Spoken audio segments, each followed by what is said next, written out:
Adam, bring me one of your arrows, or two of your arrows if you don't mind. I'll use them as a guinea pig. I need that. I need some red.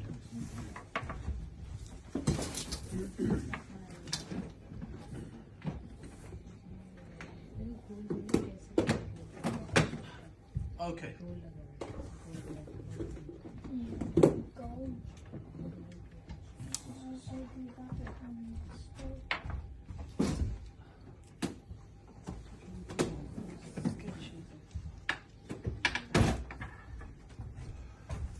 Okay, so Adam has done his arrows, they look great, okay? Pretty much they're finished, okay? There are other finishing touches. You can gloss the shaft, you can paint on it, etc, etc. This arrow will fly, okay? What I want to do is ensure the longevity of the fletches. When the arrow flies forward, the front of the fletch is more at risk of coming loose.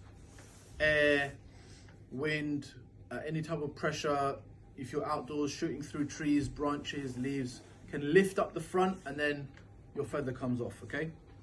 Can I have that glue, please? Topping and tailing, number one, okay? Topping and tailing. Here's the top, here's the tail. All I'm gonna do, have the angle of my arrow up, okay? Obviously watch where you're pointing because now you have a sharp end there. I'm gonna just put 1 or 2 dots of glue on the very tip. And what will happen, gravity will let the glue run down and run along the base of the shaft. So if there's any gaps, that glue will just run into there. And then on the back, I'll put a dot here, okay? It's literally just a dot, okay? And you'll see it will be absorbed into the wood. So there, 1, 2, just like that, okay? And I'll hold it kind of upside down and slowly it will start to run down. And now this creates a protective barrier on the front, okay? That's the top. The tail, I do the same. Just like that, okay? And you can see it's already running down the base, okay? So that would protect that, okay? Once it's obviously dried, it's see-through and you don't even see it anymore, okay? So that would give it more life. There's 2 modern ways of protecting the front, or doing what we call a collar.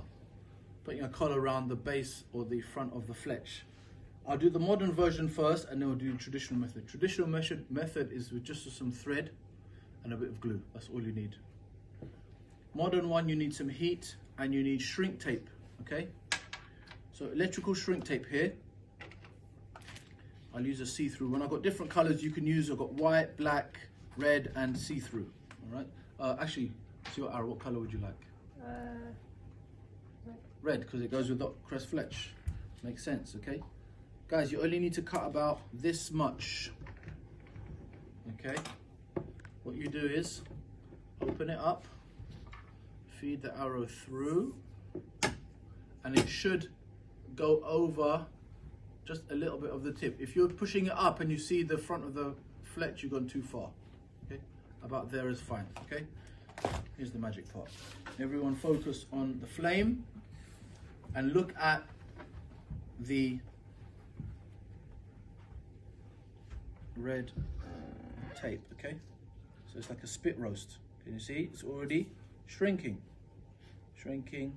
Now, notice I'm just exposing it to the heat. I'm not touching the flame because then it'll obviously burn it and it'll make it black or burn right through. Can you see now how it's there? It's done. You see how it's now gripping the end of the fletch and it makes it look nice and neat. Now that is going to last much, much longer than if I left it exposed. Okay, and within about a minute or so that goes hard. That is super tight on there. Very, very difficult to kind of take off. Okay, so that's one. The other method, so I like that method, is you take some thread, sewing thread, thin thread. All I'm going to do is, and I'll start at the lowest one here. He's got 3 different measurements here, but this is Adam style. Okay, so I'm going to put a little, just one dot of glue there. I'm going to lay the thread across. I don't want to get the glue on my finger. I'm going to lay the thread across like that, okay? Without pulling it. Like that, okay? I'm going to lay it there. Then I'm just going to start to